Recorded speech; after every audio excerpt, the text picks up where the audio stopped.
함께 보실 하나님의 말씀은 잠언 20장입니다. 잠언 20장 1절에서 15절까지의 말씀입니다. 구약성경 932페이지 전으로 있습니다. 잠언 20장 1절에서 15절까지의 말씀을 드라마 바이블로 봉독하겠습니다.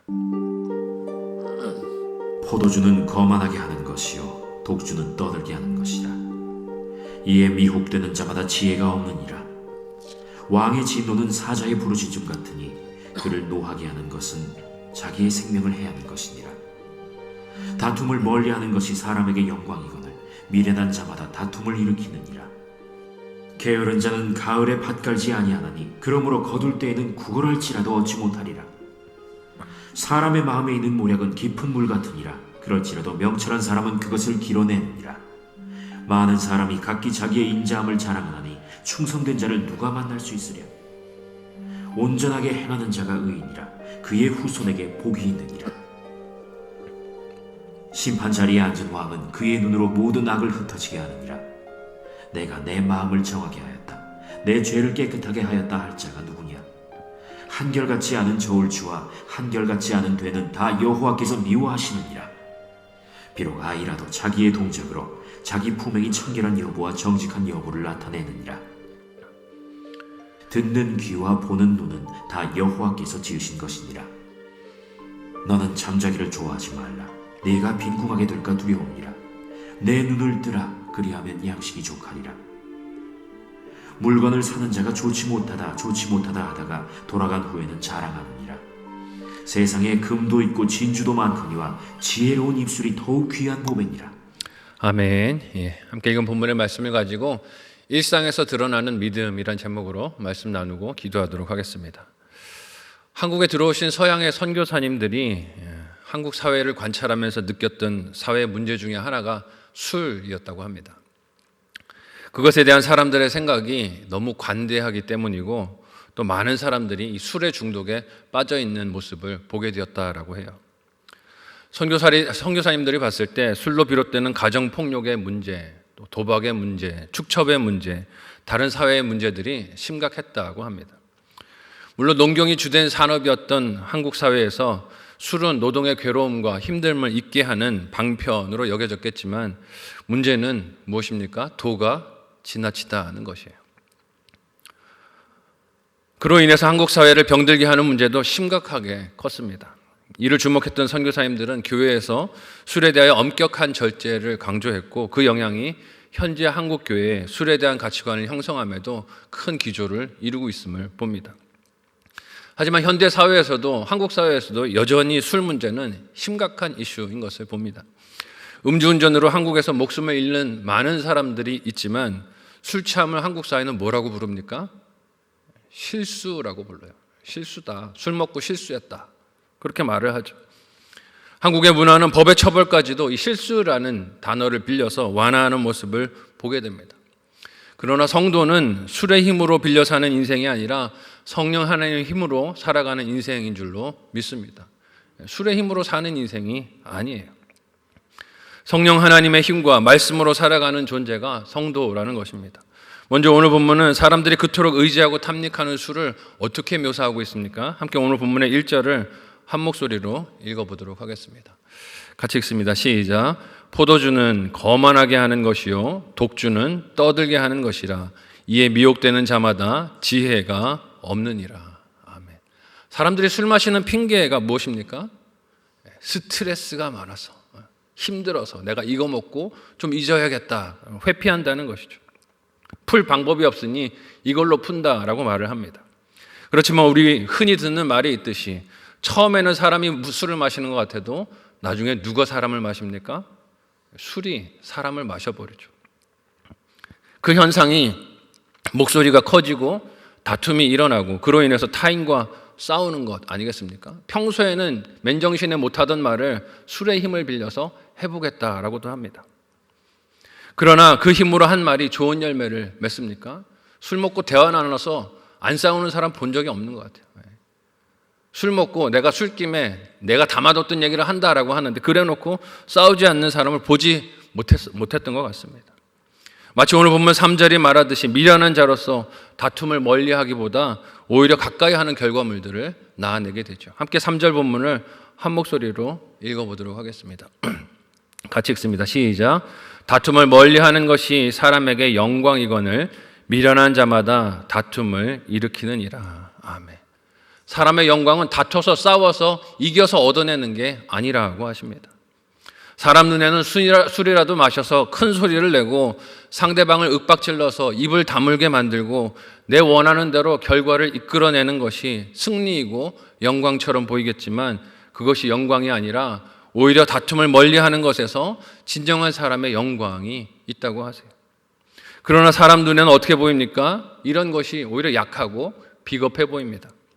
큰 소리가 나도 다툼까지 가더라도 내 뜻대로 결정되고 일이 진행되는 것이 영광처럼 보여요. 내 생각대로 세상이 다 돌아가고 가정이 돌아가고 사람이 통제되는 것이 영광이고 승리처럼 보입니다. 그렇지만 하나님을 경외하면서 자신의 연약함을 분별하며 살아가는 인생은 이런 유혹과 욕심을 말씀으로 분별하는 삶이라고 이야기합니다.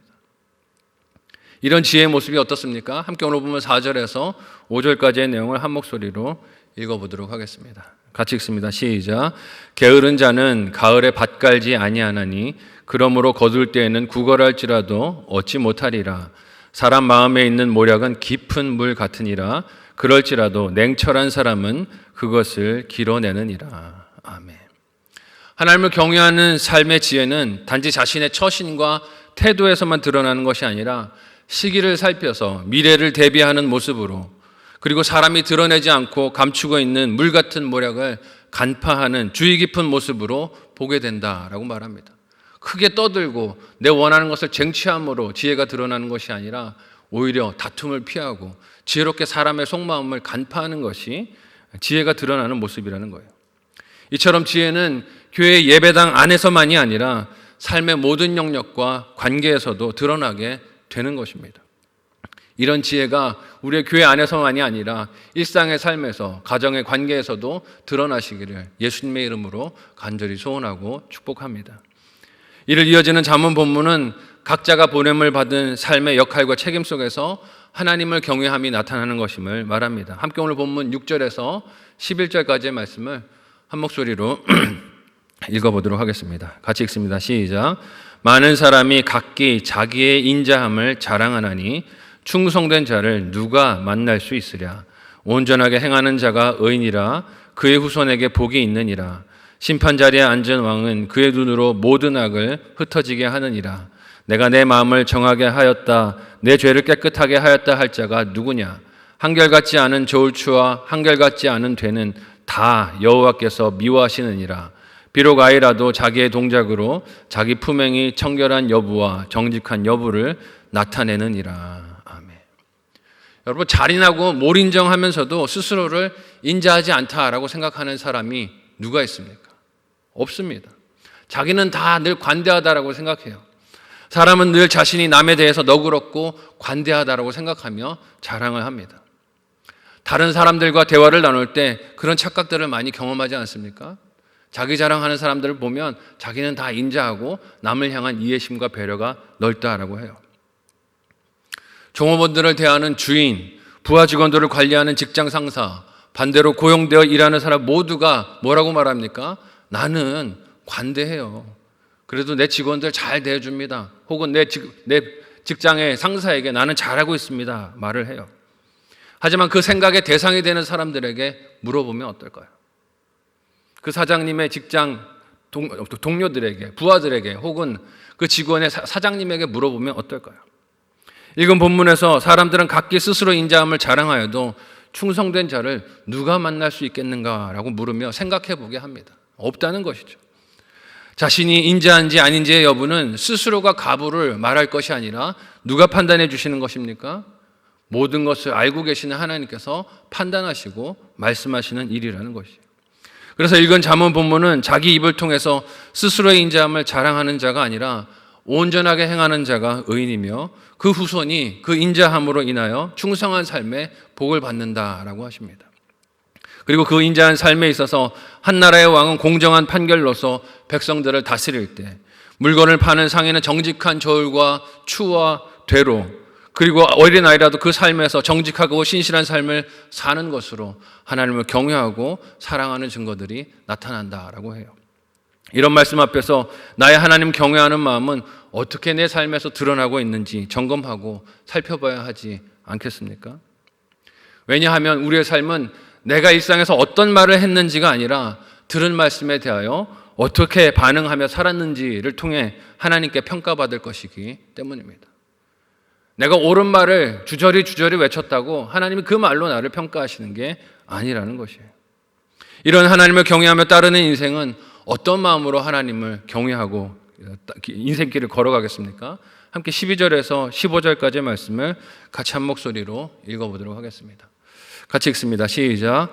듣는 귀와 보는 눈은 다 여호와께서 지으신 것이니라. 너는 잠자기를 좋아하지 말라. 내가 빈궁하게 될까 두려우니라. 내 눈을 뜨라. 그리하면 양식이 족하리라. 물건을 사는 자가 좋지 못하다 하다가 돌아간 후에는 자랑하느니라. 세상에 금도 있고 진주도 많거니와 지혜로운 입술이 더욱 귀한 보배니라. 아멘.